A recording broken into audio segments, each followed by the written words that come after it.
Hi there, and welcome to the Future of Work. I'm your host, Claudia Virlanuta, and my guest today is Santosh Sharan. Santosh is currently the President and CEO at Apollo. Apollo is a rapidly growing data intelligence and sales engagement company. Santosh has had a very long and esteemed career in the B2B data space, so he's pretty much a pro there, and he has held executive leadership roles at well over 10 companies in the last decade, both full-time and as an advisor. And some of the B2B data companies that Santosh worked on include ZoomInfo, which is where he and I met, actually, Aberdeen, EverString, Lead Genius, and right now Apollo. Prior to ZoomInfo, Santosh was an entrepreneur where he founded and sold a mobile company to Nuance, which is a company that probably you folks watching this may or may not have heard of. It was sold to Microsoft a while ago. And Santosh lives in the Bay Area, unfortunately, not in Boston anymore, with his wife and two daughters. So welcome, Santosh. Thank you. It's so good to connect after 7 years or so. Definitely, yeah, it has been. It's been 7 years for sure. Yeah. Excellent. Yeah, let's the next time we speak has to be much sooner. Definitely. All right, so let's get started in talking about some of the things that our viewers are here to learn about, specifically the future of work. So this is a show about learning in general and learning technical and data skills more specifically. So the first thing that I want to ask you is, what is something that you learned recently that got you super excited, and why? Oh, that's interesting. So being in the data space, I look at every problem from the lens of data, right? How can I use data to optimize it? And to kind of data and analytics is kind of the basis of how I solve problems. Whether it is exercise, I look at a lot of data, whether it is sales, marketing, recruitment. So one of the problems that have always kind of bothered me is we don't use data to drive a culture, right? A company culture, or to drive a desirable organizational behavior, or to build teams that are designed for success. Because a lot of that is based on gut feel or experience. It's still kind of in a black box. So you asked, what did I learn recently that I'm so excited about? I very recently, in the last maybe couple of weeks, I've been looking at tools and methodologies and processes to leverage data in a quite a sustainable manner to create organizational behavior and desirable behavior patterns that could help companies. The reason I'm so excited is because I truly believe that when somebody is aligned to the work that they do and who they truly are, right? When you align the two, that's when people perform the best, right? That's what drives peak performance. Definitely. Mm-hmm. Also, if you think about Maslow's pyramid, that self-actualization happens when you're doing that you truly love, right? And as employers, it is our responsibility, especially in this post-pandemic times, to make sure that these employees that are spending a bulk of their time at work are aligned with what they truly want to do, right? And because most of the time we are just looking at matching their competency or skills, we kind of don't look at anything underneath, right? And if their performance is good, we just leave them at their roles. But at Apollo, we are starting to build these new processes in place. And I hope we'll do a much better job than what most of the companies do. That's awesome. So that's actually a really interesting topic, and it's really relevant to our audience, because the thing when it comes to when you look at HR and HR data in particular, it's kind of tricky, right? I mean, a lot of that you end up having data that you're just legally not allowed to use to make any sort of decisions or anything like that, and then other times you just don't have the capacity to use it. So can you give us an example of what it is that you're looking at and what you've changed using data? Yeah. No, so you are pointing to some of the data sets that's not what I'm looking at, because the goal here is not to judge individuals or employees, but the goal is to align them and give them opportunities that they truly enjoy. Absolutely. right? And for that, it's not their web browsing data, right? That's not what we are looking at, right? Instead, we are primarily looking at survey and personality traits and the job satisfaction surveys that you send them out maybe every few months, right? And through these surveys, they effectively communicate to you, right, how satisfied they are, not, and then you turn that into a plan of action as to what kind of role they would fit in. And so there's a lot more to an individual's kind of contribution than just the skills they bring to the table, right? And a resume doesn't tell you that. And that's what excites me about these psychometric type surveys that tell you a lot more. And then when you start aligning teams around this data, you end up having a more sustainable and balanced team where you take away some of the heavy lifting, right? That they, by kind of doing it right, grounds up, right? Rather than them having to figure out if this is the right team over time. Because right now, teams are being built just based on their skill sets and resume, which loses the psychometric aspects. Right. So right now, basically, the onus is on the person working on your team to kind of fit themselves into the box of what you need as an employer, what the team needs as a team member, working with the rest of the team, working on their assignments, instead of having it be more of a two-way street of what are you interested in? What are you best suited for? Right. Yeah, and this space is going to evolve, right? Where the newer generation wants to work, not because they just get paid, but because they truly love it, right? And this is something that everybody keeps iterating until they find the job that they truly love, right? And what does that really mean? What do you love in terms of work, right? It's something where your natural innate abilities are aligned to the work that you're doing, right? So you are almost programmed to be successful with work like that, right? So employees are not really spending as much time trying to figure out what the natural innate abilities are for individuals. Instead, they're just like, here's the job and here's your skill. If there's a match, come on over, we'll pay you and do the work. And then they don't measure whether that work is providing immense satisfaction, right? It's giving them actualization. So it's just a natural sort of evolution of work in general, where more and more companies would be doing or will be having programs like this, where they use data and methodologies and processes. And a lot of this has to be built. I can't say it's all in a streamlined fashion where any company can just go and activate, but over time this will get more general purpose. We are trying to sort of pioneer some of this internally. That's really awesome. It's a good time. Any time is a good time to kind of bring people more closer to their work and make it more worthwhile in that respect. That's almost, like I said earlier, a responsibility, right? For when you hire somebody, you're almost responsible for their well-being. And that's the way to look at as a leader or as a manager.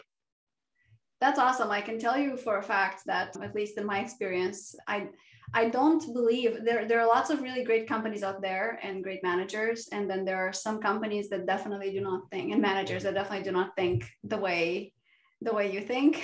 So it sounds like Apollo is a great place to be. So if anybody watching this video is looking for a job, go check out Apollo.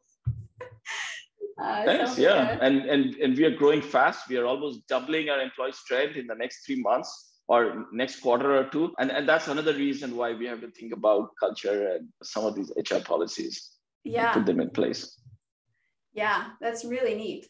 So we talked about HR and making employees kind of feel connected to their role. Let's talk a little bit about sales and sales enablement in particular, since that's your specialization, so to speak. So what do you think is missing right now for a typical sales team in terms of their ability to leverage data effectively and to use it to actually close more sales? That's quite an overarching topic to talk about, given how many sales team I run into as part of my job. But I see a few distinct patterns that sort of with regards to the sales team. So one, there's almost too many tools, too many integrations that sales teams have to deal with. There's too much noise. So this is where I feel like over time, there may be consolidation or one tool that does many things, or consolidation of workflows. So there's a reduced cost of integration. That could help rather than have salesperson use like 14 different tools in the same 20 minutes time frame to run a workflow, right? But that's more tactical. But let's think about on the strategic side, right? And what data and tools are supposed to do is really help generate that credibility and trust and relationship with the buyer, right? Whereas a lot of the sales teams look at these tools as a way to catch a quick silver buck, right? So that's kind of the wrong mentality. But the more, it's like a car is only as good as the driver, right? So these tools can only do so much based on how you use them. So I feel like there's going to be not just one kind of data, but many, many different kinds of data, but all are sort of piece of the puzzle that help kind of create that relationship and trust and credibility. And so some of that is missing. I would say bulk of the sales team I run into, they are not looking at this strategically. They are looking at it as how can we find a prospect that we can close like in 4 weeks from now, right? Which is great if you find one. But so the last one, I said 3 things. There's a rapid change going on in how buying and selling happens in general. And we are moving from like a seller driven world to almost a buyer driven world, right? And a lot of these tools were built with seller in mind, where the origination or the interruption happened from the seller side, right? And because of this change, the buyers have to be empowered in order to make this, and you can use the same tools to do it.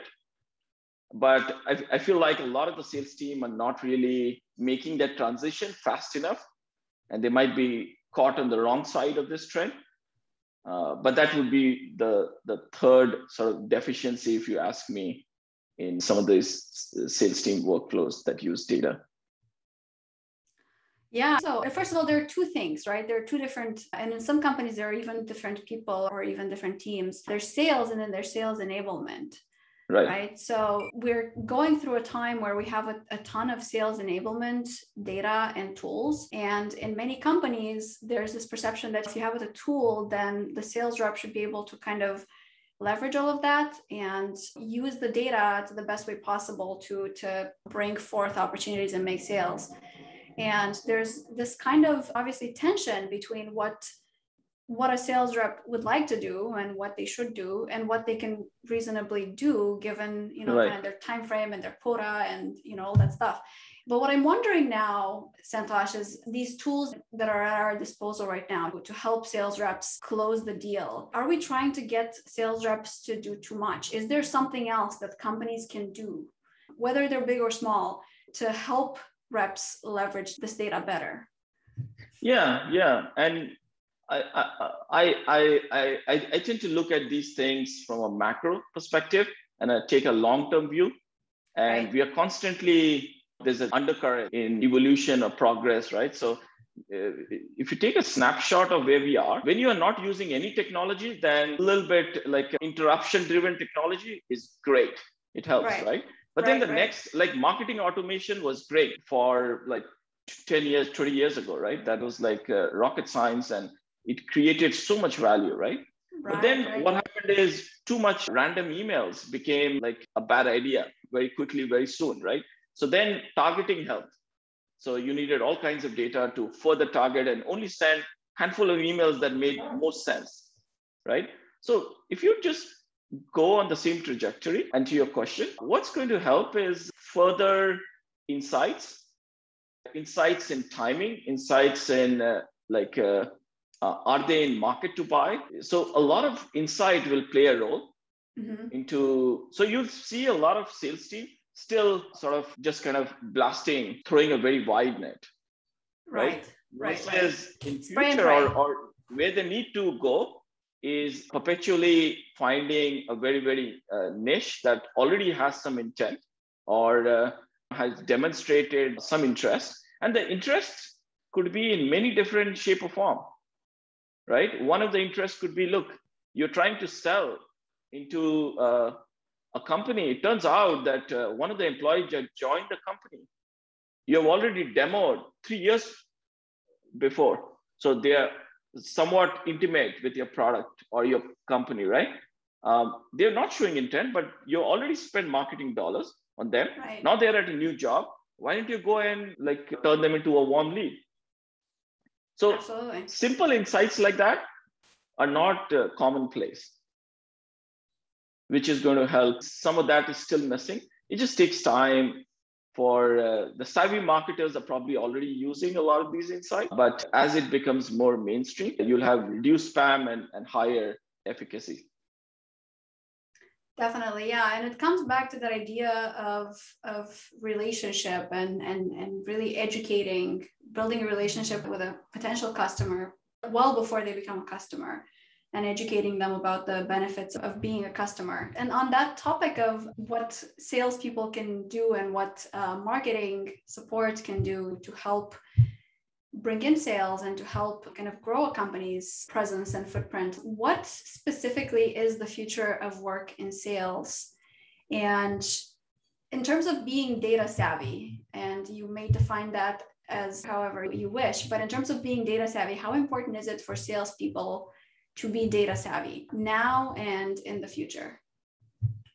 Right. No, that's a great question. About it a lot. So it's a two-part question. So you asked, how important is it for the sales to be data savvy? So if you go back 20 years, people were asking, how important would it be for sales to be tech savvy, right? And today, a lot of sales reps are more technical than the tech folks 20 years ago, right? Oh, absolutely. Yeah, definitely with the new technologies, yeah. Right.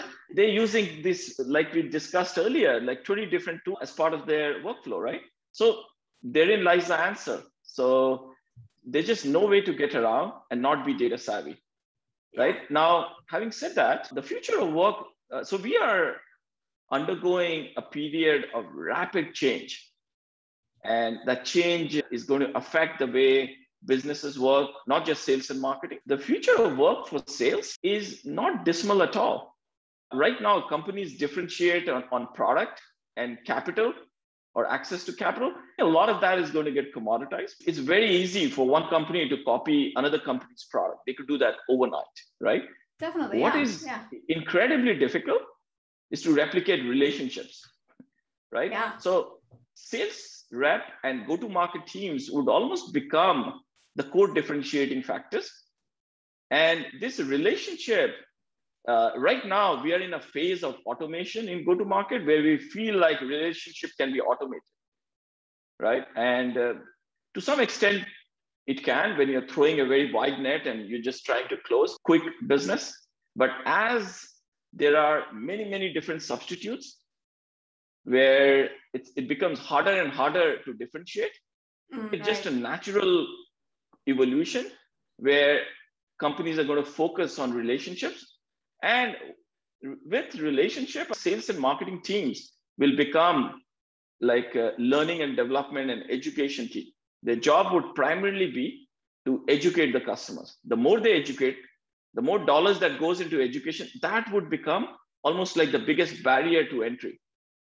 Because think of it from the customer side, right? If they've spent all this investment in learning one tool, and we are talking about the future now, right? So workflows will get more complex, right? So for buyers, if they have already invested in learning a complex tool, why would they make that investment again with to go to another vendor? Right now, because these workflows are simpler, perhaps there is no investment required. These tools are simpler, but we are headed into a future where we'll see pretty complex tools and workflows, and sales and marketing team becoming the core differentiator, and relationships with customers becoming key, and not just with accounts, but individuals, right? So when these individuals will go from company to company, they will insist on using tools that they have used before. Absolutely. And tools that have helped them before. Right. Yeah. Right. And also you brought up the terms learning and development. It's really neat because that learning and development teams have been around for a long time and they do a specific thing within companies. But the more we go into the future, the more it just feels like we're all in learning and development at the end of the day, right? Because we're trying to develop our team, we're trying to develop staff, we're trying to get people to work on things that matter to them so that they can, make as big of an impact as they can and have a good time. We're also trying to educate our customers, and we're trying to educate really the wider market as to why the solution that we're bringing to market is really the best one for them, and it's improving their lives and how it's going to make their lives better. So in that respect, I completely agree with you in the sense that a differentiator in the future is probably going to be how well companies and sales teams, as the public-facing arm of a company, can educate prospects and customers and just the world around. And also going back to the customer aspect of a company. So when we worked together, for example, it was a completely different world when it came to sales. People could actually make, for example, cold calls. Right. Those are, with working from home, who knows what somebody's phone number is or if they're going to pick up the phone, right? Given how cold calling has evolved. So what are some strategies to educate our customers and our prospective customers? What do you think is the best way to get to them in the future moving forward? Yeah, so I wouldn't say these email or cold calls are entirely dead, but if you're talking about the future, clearly there's a trend, right, into not doing too much of it, but doing only the ones that are really effective and limited and targeted, that have already demonstrated or there's some interest, and this is where all the technology and investments will go, including AI and analytics and data, right? Right, building relationships. Yeah. Right, and longer term, things like what you are doing, right? These podcasts, or people are going to discover information in a very natural sort of way, right? And it will be like buyer driven, which means they're going to run into information almost serendipitously, or they think it's serendipitously, right? And the sellers are going to plant it in their journey, right? And that's how a lot of the decisions will happen. And again, you use the exact same tools and exact same data, but a slightly different way to generate trust, and then with a lot of intelligence. And so the one thing I have not seen too much in B2B sales and marketing is the use of AI. There's a use of data, but the other side of the coin is using AI. Right. But that it's only a matter of time as the space evolves. In fact, Apollo has a very active project where we are going to use AI to help recommend and create this targeting without even asking you, right? We just go ahead and provide you with a solution and then let you review it and then execute on it. But more companies would do this rather than just throw raw data at sales reps. That's really neat, actually. And yeah, it's definitely coming for a lot of different roles and companies in terms of enhancing them and making them easier and making people's jobs more, creative in many respects. And going back to my earlier question about how data savvy do sales folks need to be moving forward with the increasing adoption of AI, the answer to that is probably going to be less and less, right? Because the way you interact with the data is going to become a lot more abstracted. Right, and abstract. Yeah, that's a fair statement. So they will use more and more data, but they'll be able to use it without knowing what's happening under the hood, right? Right. In a very similar way that we use technology, right? There's a lot of complexity that's abstracted away from the sales rep, right? And they have simple interfaces that give them the value they need. Yeah. To help build these relationships and trust and create a education path for their customers. And absolutely, yeah. And also it depends on what time frame we're looking at, right? Because if we're looking, 50 years into the future or 20 years into the future or what have you, who knows? Right. We might just be having AI sales reps completely automated, building relationships and all that stuff. But in the meantime, there's not going to be, it's very difficult to automate. Yeah. Because automation is great when it's repetitive, right? Where Right. you expect in a perfect world, every buyer gets a packaging and a pricing and a solution that's personalized and designed, right? So in a way, personalization, which is buyers are screaming for personalization, right? It is kind of orthogonally opposite to automation. Right. You right? can't automate custom solutions. And yet there will be more and more automation.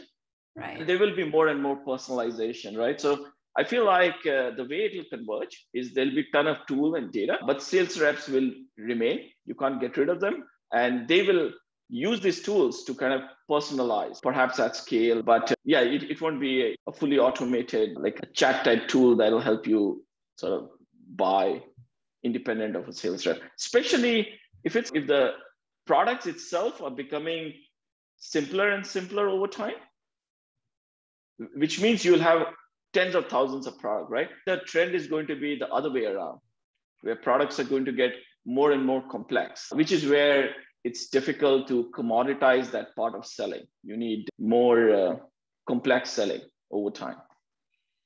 Absolutely. Yeah. And we've already seen that happen. I mean, honestly, over the past even 10 years, definitely a lot more over the past 20 years, we've seen kind of a splitting of the road, so to speak. So as some tools are getting simpler, and they're getting more and more targeted, and you buy a specific tool almost like you would walk to the store and buy a pack of gum, right? Because it does this one thing and this is what you need it to do. And you don't need to talk to a salesperson because you know exactly what you're getting and you can just click buy. Whereas on the other hand, we have the complex sales, which have been around with us for a long time, but they're going to be even more prevalent and more complex really when it comes to business tools, because like you said, there's a lot of consolidation, right? Like these tools that we're using, it's a lot easier if they bring in additional capability, right? If they build in additional features, if you can do more and more things without leaving the environment, right, of that tool. It makes the salesperson's life easier, the end user's life easier, and it's obviously good for the company that's building that. So how do you think the sales profession do you think it's going to expand in the future, or do you think it's going to contract in terms of numbers? Do you think we'll see more of those targeted, just buy this tool, no questions asked, it's really easy, exactly where you're getting, and you can scale and go up or go down from there, versus this is a complex sale and we'll need to just make it yours and you need to speak to someone who knows the tool in and out? Right. Yeah, so that's a really interesting question. And honestly, I can take a stab at it. I mean, that's a tough one. So I'll tell you where my head is. The sales profession will expand and get more complex, and more, if say 30% or 40% of average balance sheet or P&L is cost of sales, or well, it's sometimes 80% depending on what kind of business it is, right? It will increase tremendously.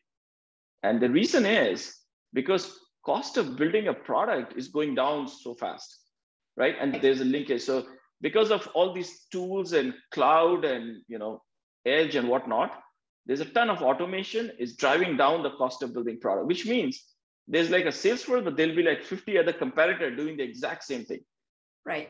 And two people and a laptop, and they start building a tool like Salesforce like in 4 weeks, right? So then what does that mean? That means there's like a ton of noise, and the value has shifted from product to how you sell the product, right? Because the product gets commoditized, then the brand is easy to build and gets commoditized quickly. How you sell it and the relationship and the customers and how you can keep them happy. And because when you sell, you're building trust in a complex way between company, but then the sales rep as a proxy and the buyer, right? So naturally, the investments in sales over time, I feel like will increase and grow and get more complex as number of substitutes increase, right? And that will make this overall, number of sales team expand, even though the automation tools they use will also expand. So they'll be doing a lot more. The job will just get more difficult and very different from what it stands today. I don't think people are going to be shaking hands and doing a lot of these sales. So post-pandemic, we are all selling like large deals, even $1 million deals over Zoom, right? Which was unthinkable earlier. It was, exactly, but even last year. Mm-hmm. Right. But this is the new normal, right? We're going to stick with this. I don't know how the business travel is going to shape up over time, but that's for another topic. Yeah, definitely.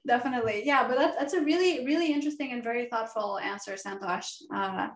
Thank you. Nobody knows the future. Nobody knows how exactly things are going to pan out. The entire premise of this show is to get at people's kind of understanding based on where they are at the moment. So we'll see how it pans out. But I agree with you that just the job itself has come a very long way. I mean, it used to require a lot less specialization, a lot less tech savvy, right? Whereas now it's just become that much more complex. So. Yeah. No, I worry less about the job for sales and marketing. More, I worry about, so the future of work has a ton more automation. And the repetitive job is what will get automated at a pace far more rapid than we have seen in the past. Definitely. And the kind of impact it will have on economy, we don't understand. We have not seen it. So here is, if I can just add, it might be a bit of a digressing, but as long as computer. So if you remember in 1970s or 80s, well, it's probably, I remember, you may not, but people were worried that computers was going to take away everyone's job. Right, but and now it's AI. Yeah, now it's the AI, right? Yeah, right. Yeah. But what really happened with automation or computer is it provided more jobs, right? And so will AI, right? But there was one difference, which is where my worry stems from, because humans were able to go from generation to generation, and the evolution in technology was happening at a pace that human could learn and know how to take advantage of it in the next generation, right? But when the pace of evolution exceeds the ability of humans to cope with it, then the people that get displaced, they're not able to come back into the workforce because they're not able to catch up where technology has outpaced. That's right? True. Their ability. Yeah. So the next generation has to catch up and learn, right? So right now, our AI is still kind of rudimentary. Right. Yeah. Right. It definitely is. But as it gets into a pace of where the AI is performing and growing, because it's all S curve and the exponential curve in terms of growth, right? So that's where it's no longer just Uber drivers that are being replaced by automated cars. The implications could be huge, but it'll be more for repetitive tasks. I don't think that same logic applies to like sales rep, which is, I would look at sales job as the other end of the extreme. It's going to become, it's already complex. It's only going to get more and more complex. I agree. The same is true for pretty much most roles that I can think of that have been affected by automation, which is pretty much every role out there. And that's almost guaranteed to be the case in the future as well. Jobs will evolve to just require different skills, right? When I was in school, I used to learn something in school and you'd go into a profession and just do that, right? For a while. And that's changed pretty much like completely. Changed. Exactly. That's no longer learning. Yeah, it's funny. It's like humans keep seeing the same thing again and again, except in slightly different shape, right? When the Industrial Revolution happened, everybody was worried that all the jobs will go away because of machines, right? And it did go away for a brief period of time. But then the net employment increased. The bulk of the universities that we have today were started during that time because everybody wanted to go back to school and learn new skills. So they could, and they took advantage of machines and net employment increased. So overall, what we saw with computers, what we are seeing with AI and data, it's going to play out the same way. It's just faster and faster. And therein lies the challenge of our ability to keep pace at it. Some will, others won't. And in general, in an aggregate fashion, humanity would be better off with these cycles of fast-paced innovation. Absolutely. Yeah. Change is the only constant, right? As they say. So right. It can only help us. So Santosh, I want to be mindful of time because we're almost done here. So I want to make sure that I'm not making you late for anything. No, Last question for you. What is a really cool project or initiative that you've been working on, and anything that you'd like to share with our audience if you'd like them to check anything out? Or So I'm not good at this, but I'm curious. So I have been playing around with astrophotography and microscopic photography, if there's a word like a terminology like that. So last year before pandemic, I got a telescope and a microscope at the same time. Whoa. And I started taking pictures of like objects in the sky and solar system and outside the solar system. And then I started looking at like a tiny speck of like a flower petal or some object. And I see so much similarity. And it just fascinates me how by changing the perspective just a little bit, how your view completely changes, right? And yeah, anybody that's interested, it's just fascinating there's a whole world in like a tiny cell or like a tiny object, just as much as in the gigantic celestial sort of systems. And yeah, I am, like I said, I'm a novice. I'm still trying to figure out how to take good images. I have to, it gets very technical because especially when you're doing astrophotography, because you're sitting on a rock that's spinning and you have to take hundreds of pictures of the object because it goes out of focus for the telescope, right? So you need the telescope to lock in. Right. It's always moving. It's a moving target. Yeah. Right. And then you have to like overlay all these images to create something. So I'm trying to remember my engineer days and try to kind of run some scripts but keeps me busy and interested. That's really neat. How did you get into this? I'm just curious. Well, I've always been fascinated by those fancy images in Google about all these stars. None of my images look anything close to that. I don't think it ever will. But yeah, I just like looking at reality from different perspective, or our world from different perspective. It's just fascinating. What seems like truth or false, or there's multiple versions, right? It's all very relative. But yeah, that's the way with matter as well. Because if you keep drilling down, there's like empty space. There's nothing in there, right? Perspective that you have kind of changes how you perceive what you're looking at. Yeah, no, absolutely. And that also sounds like a great way to step back and unplug from your day-to-day, I guess, reality, especially in this past year. Right. And just kind of look at the world through a different lens. Yeah, to your question, that was the real answer. I didn't have to commute, so I had a lot more time at hand, and this was a great way to kill time. That's awesome. I mean, it doesn't sound like killing time to me. It sounds fascinating. I mean, it sounds like you're kind of expanding your perspective. That's really neat. I want to see some of those, by the way. So whenever you're ready to share them. All right, I'll do that. You have a ready audience. Send you some pictures. Awesome. Well, thank you so much, Santosh, for joining me on today's episode. And for everybody watching this, I hope you enjoyed it. And I hope you'll let me know what you enjoyed the most and what you enjoyed the least in the comments. And also, I hope you subscribe and give a like button to click the like button to help along with the YouTube algorithms. And thanks again. And we'll see you next time. Bye. Thank you, Claudia. This was fun.